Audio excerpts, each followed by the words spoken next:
Hello friends, let us now learn some important points about acute laryngotracheobronchitis. Acute laryngotracheobronchitis. This is an inflammatory disorder which is involving the larynx, trachea and the bronchi. It is more common when compared to acute epiglottitis. This acute laryngotracheobronchitis is mostly a viral infection which occurs due to parainfluenza type 1 and type 2 viruses most commonly. This acute laryngotracheobronchitis affects the children between the age group of 6 months to 3 years, and this affects male children more than female children.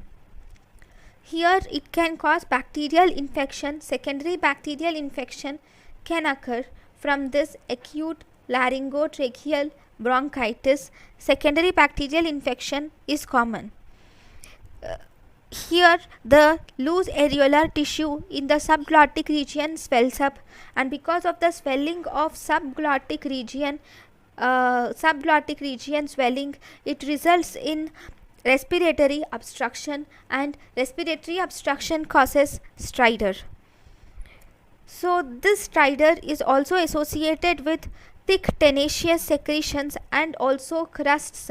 These secretions, crusts, all these will obstruct the airway. All these will cause respiratory obstruction.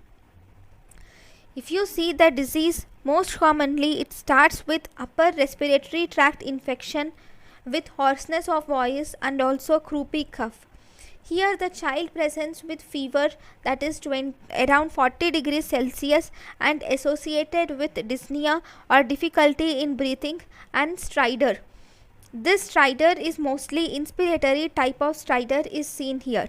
Respiratory difficulty may gradually increase with signs of upper airway obstruction. The treatment includes, we can give before treatment, if you see the X-ray signs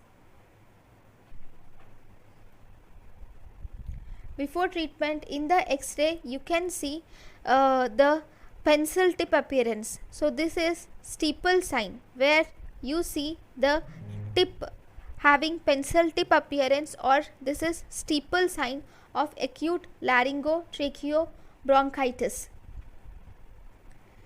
Then if you see the treatment, first you will have to hospitalize the patient and give antibiotics. We can give ampicillin 50 milligrams per kg per day can be given in divided doses. This ampicillin is effective against gram-positive cocci and Haemophilus influenza. We can do humidification. This humidification will soften the crusts.